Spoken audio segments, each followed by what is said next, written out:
Olá, meu irmão, minha irmã, meu amigo, minha amiga. Estamos aqui para dar continuidade com a nossa reflexão revelando o Apocalipse. Hoje vamos entrar no capítulo 5, a partir do primeiro versículo aí do capítulo 5 de Apocalipse. Nós lemos aí o capítulo 4 e falamos sobre o primeiro culto, né? No último vídeo que nós postamos, falando sobre o primeiro culto que João participou, tá? Porque no caso lá nesse culto ele era espectador, ele não era participante, ele estava apenas observando, né? Porque você sabe que num culto existem espectadores, né? E os participantes. Os participantes são aqueles que louvam, que, né, glorificam, que aplaudem, que, enfim, se interagem. Esses são participantes do culto. Mas aqueles que ficam, né, só na deles, não são participantes, são espectadores, né? E é o caso de João. Nós vimos aí no capítulo 4, ele foi convidado para observar como acontece um culto lá no céu, como Deus recebe o seu culto. E aqui no capítulo 5 nós teremos outro culto que João vai participar, tá bom? Mas começando aqui pelo versículo 1 do capítulo 5 de Apocalipse, diz assim, ó: Vi na mão direita daquele que estava sentado sobre o trono um livro enrolado e selado com 7 selos, escrito por dentro e por fora. Ok? João continua, né? Termina o primeiro culto e João agora continua observando. E ele vê na mão direita do Pai Celestial, na mão direita de Deus, né, o Pai Celestial, um livro. E ele disse que ele observa que esse livro estava enrolado. E ele também observa que esse livro ele tinha 7 selos. Tá? E ele observava também que esse livro era escrito por dentro e por fora. Ok? E aqui no versículo 2, vi também um anjo forte clamando com grande voz: Quem é digno de abrir o livro e romper os seus selos? Então João, na sua observação, ele vê que está na mão direita daquele que está sentado sobre o trono um livro, e ele vê que esse livro está selado com 7 selos, e ele vê que esse livro está escrito por dentro e por fora. Tá? E imediatamente ele percebe um anjo forte, aqui como diz o texto, né, que exclama com grande voz, questionando, perguntando, inquirindo: quem é digno de abrir o livro e romper os seus selos? Observe que agora que João começa a entrar numa expectativa de, vamos dizer assim, de o que vai acontecer, né? O anjo faz a pergunta: quem é digno de abrir o selo? Quem é digno de abrir o livro? E João, então, ele começa a ficar na expectativa, né? Quem será? Quem será? Aí o versículo 3 diz assim: E ninguém no céu, nem na terra, nem debaixo da terra podia abrir o livro, nem olhar para ele. Que situação! Ninguém no céu, nem na terra, nem debaixo da terra podia abrir o livro, nem sequer olhar para ele. Nesse momento, o apóstolo João entra em pânico. Ele entra em pânico por quê? Porque ele está querendo, né, ele foi convidado ao céu para receber a revelação do Pai Celestial. E ele então começa a receber a revelação do Pai Celestial e agora depara com um livro selado com 7 selos, escritos por dentro e por fora. E aí o anjo pergunta, quem poderá abrir esse livro? Aí a curiosidade de João intensificou, né? Porque certamente, na expectativa de João, dentro daquele livro selado, existiam revelações, coisas profundas. Aquele livro não estaria selado se o seu conteúdo não fosse de grande importância. Aquele livro não estaria, né, com 7 selos, e especificamente na mão direita do Pai Celestial, se ele não fosse tão importante. Então João, na sua expectativa, ele pensava que vai ser uma revelação tremenda, tudo que eu preciso vai estar aqui. E quando ele percebe que ninguém no céu nem na terra é capaz de abrir o livro, aí o texto sagrado afirma que João entra em desespero e começa a chorar, né? No versículo 4 ele afirma, e eu chorava muito, porque não fora achado ninguém digno de abrir o livro, nem de o ler, nem de olhar para ele. No versículo 5, João é consolado. Então disse-me dentre os viventes e os 4 anciãos, não chores mais, eis aqui o leão da tribo de Judá, a raiz de Davi, que venceu para abrir o livro e romper os seus 7 selos. Então aqui agora, a expectativa de João, o desespero de João começa a se acalmar. João começa a ficar mais tranquilo, né? Por quê? Porque aparece o anjo, chega para ele, né? Ou melhor, um ser vivente, um dentre os seres viventes. Nós já falamos sobre esses seres viventes, né? Que pode até ser identificado como os querubins de Isaías, tendo em vista que eles tinham asa, como nós já vimos, né? 6 asas, e os querubins lá de Isaías também tinham 6 asas, são chamados de querubins, mas na verdade são seres viventes, né? Segundo os especialistas, a expressão correta são seres viventes, tá bom? E agora João é acalentado por esse anjo que fala para ele não chorar, e aí esse anjo apresenta para ele alguém capaz de abrir o livro, tá? Agora presta atenção no versículo 6. O versículo 6 diz assim, ó, e vi entre o trono e os querubins, ou seja, os seres viventes, e entre os anciãos, que são 24, né, que nós já vimos. E o texto diz que João vê um cordeiro de pé, o qual, apesar de haver sido imolado ou morto, tinha 7 chifres, 7 olhos, que são 7 Espíritos de Deus enviados sobre toda a terra. Observe aí que na revelação que João tem, que ele começa a ver.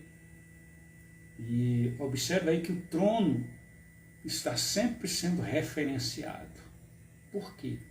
Porque a revelação é do Pai Celestial, né? E o trono é uma referência ao Pai Celestial. O trono é uma referência a Deus, tá certo? Então o trono vai estar sempre relacionado no centro das atenções. E aí o versículo 6 não é diferente. Ele viu entre o trono que ele já tinha visto, né? Agora ele vê entre o trono e os seres viventes e os anciãos, ele vê um cordeiro. E esse cordeiro estava de pé, e esse cordeiro havia um sinal diferente de que havia sido imolado, havia sido morto, havia sido sacrificado. E esse cordeiro, ele tinha 7 chifres e 7 olhos. Chifre fala de poder, chifres fala de autoridade, tá? E ele tinha 7 olhos que mostra a perfeição do poder. um poder que não erra, um poder que está sob a coordenação de alguém incapaz de errar. Por isso a expressão que tinha os 7 olhos, tá? Esses 7 olhos que tinha o cordeiro, diz o texto aí que são os 7 Espíritos de Deus enviados em toda a terra. Nós já falamos que os 7 Espíritos de Deus é uma expressão que está referenciando a plenitude de Deus como Espírito.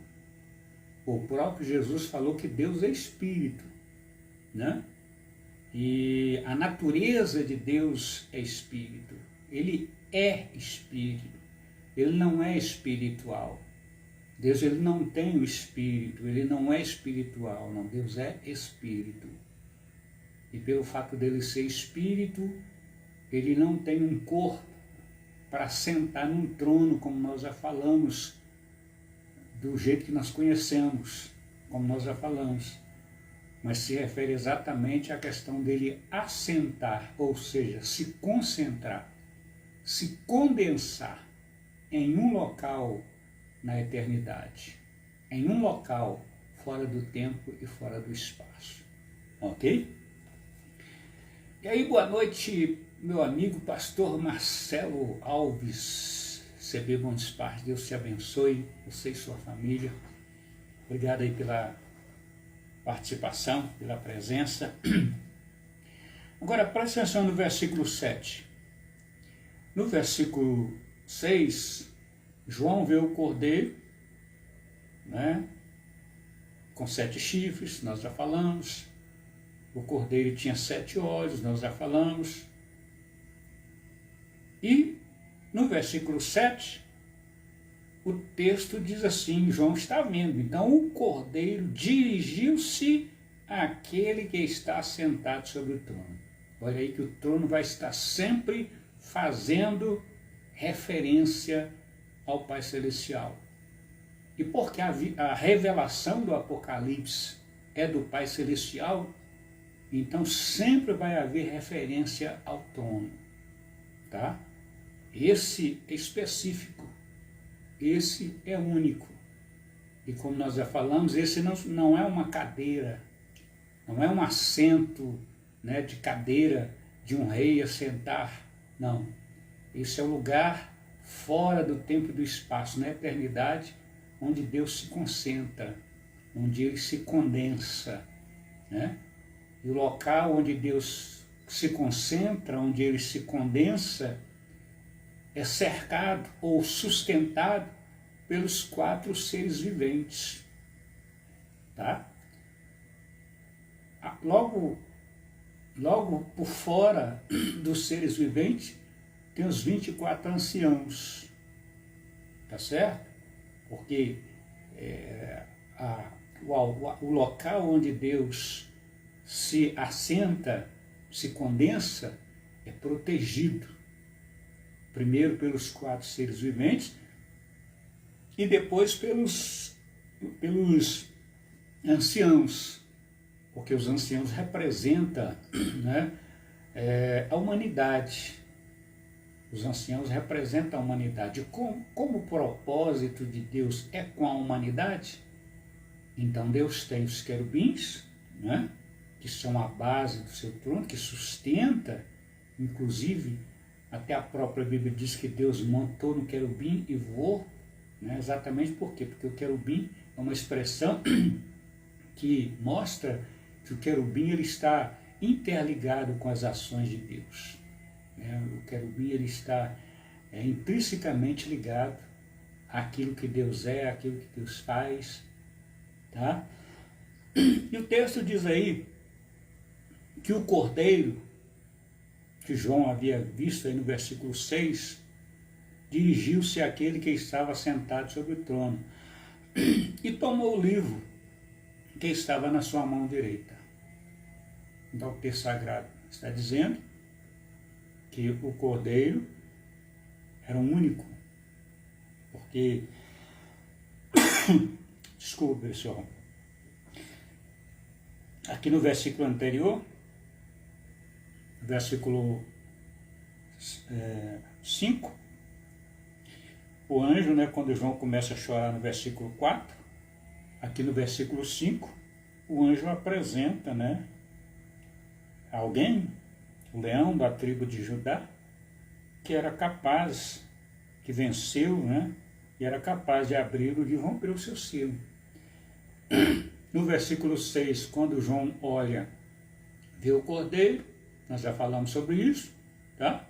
E agora o cordeiro, uma vez que ele é digno, reconhecido pelos querubins, pelas criaturas de Deus, ele é reconhecido como ele é digno, então ele, diz o texto que ele tomar no sentido de o único que teve autoridade para pegar o livro que estava na mão direita daquele que estava sentado sobre o trono, tá?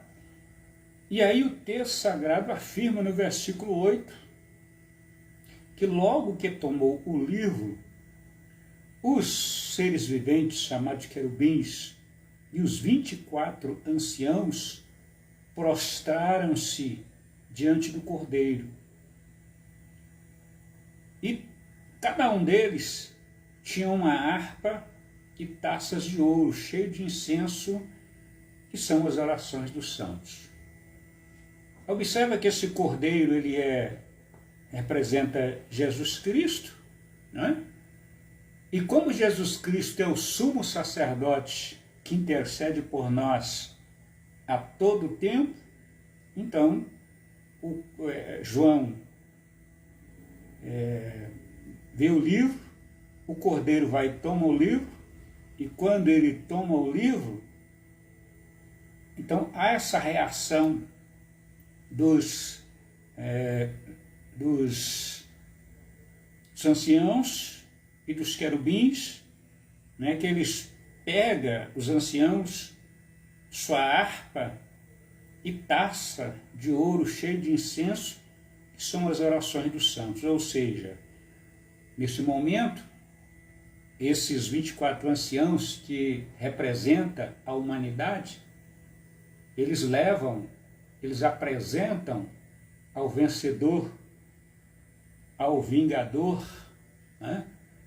Ao vingador daquele que trouxe o pecado para a vida da humanidade, e eles então apresentam, como a autoridade representativa da humanidade, eles então apresentam diante do Cordeiro, né, que é o intercessor, que é o sumo sacerdote, uma taça de ouro de incenso que representa, são as orações dos santos. Ou seja, eles fazem memória ao Cordeiro de tudo aquilo que os santos haviam passado até aquele momento. E a partir daquele momento, o Cordeiro, então, ele vai agir já com uma programação de defesa, de ataque, de bênçãos. Por quê? Porque agora ele tem diante dele, até então não, mas agora ele tem diante dele, né, as orações dos santos. Agora ele tem diante dele as súplicas dos santos. Agora ele tem diante dele digamos assim, aquilo que é o ministério dele, que é o de intercessor, que é de sumo sacerdote. Ok? Então a gente vai ficar por aqui, né? Na próxima oportunidade a gente continua lendo aí o versículo 9, por exemplo, fechando aqui, que cantavam um cântico novo, dizendo, quem cantavam? Os anciãos, tá? Os anciãos e os querubins. Eles prostraram-se diante do Cordeiro, tá? Eles prostraram diante do Cordeiro, eles ajoelharam diante do Cordeiro, eles reverenciaram o Cordeiro, tá? E apresentando o incenso, a taça com a oração dos santos, eles então cantam um cântico novo, dizendo, um cântico novo está representando o início da concretização da vitória dos santos. O Cântico Novo está indicando o início de uma nova fase, de uma nova era que se começa, que se inicia dentro do tempo e do espaço, no que se refere à revelação do próprio Deus na pessoa de Jesus Cristo dentro do tempo e do espaço. Eles então começam a cantar um cântico novo e eles começam a dizer: digno és, eles estão falando para o Cordeiro, tá? Digno és de tomar o livro e de romper os seus selos, porque foste imolado ou morto, e com teu sangue redimiste para Deus homens de toda a tribo e língua e povo e nação.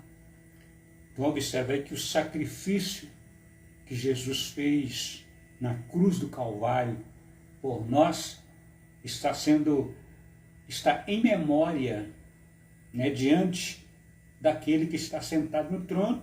Evidentemente que o Cordeiro está, né, próximo ao trono.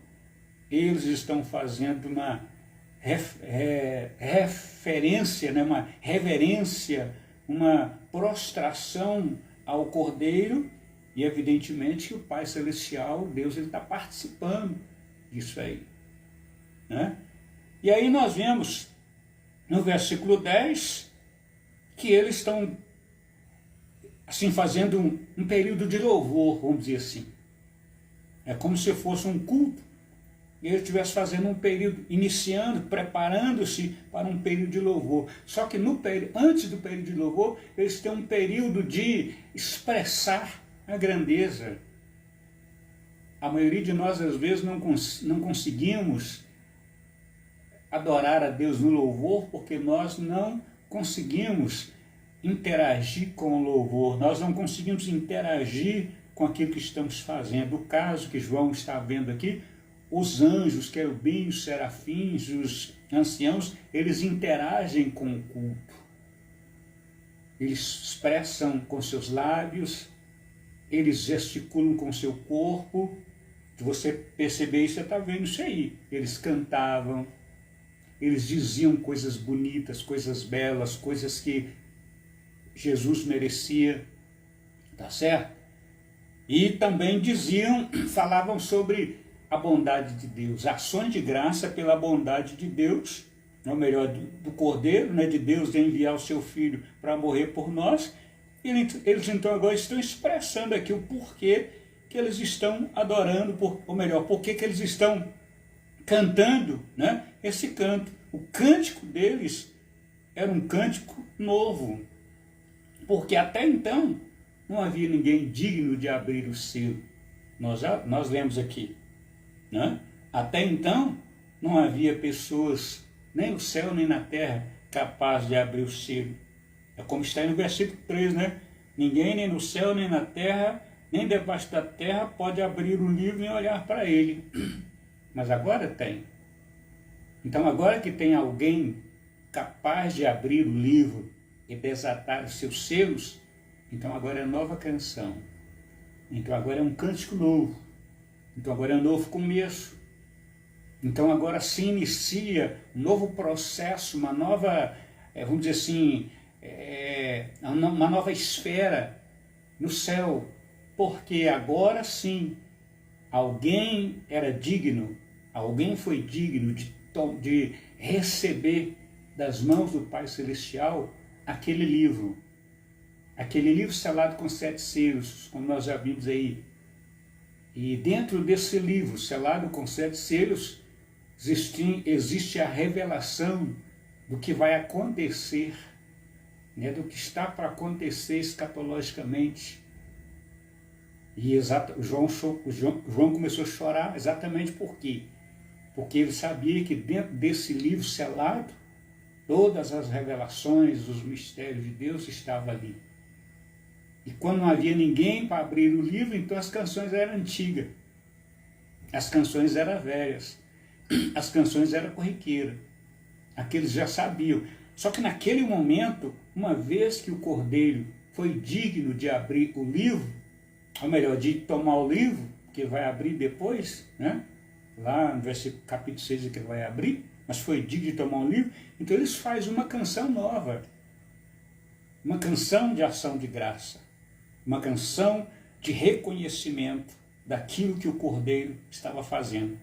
Então eles fazem uma canção, mais ou menos no termo que está aí, né? Digno és de tomar o livro, digno és de romper os seus selos, porque fostes imolado ou morto, versículo 9, né? E com teu sangue redimiste para Deus homens de toda a tribo, língua, povo e nação.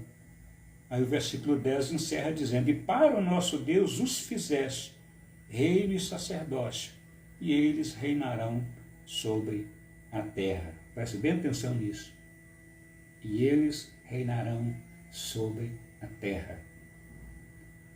Preste bem atenção nisso, de novo, hein? E eles reinarão sobre a terra. Tem muita gente querendo reinar em outros lugares. Tem muita gente querendo, né?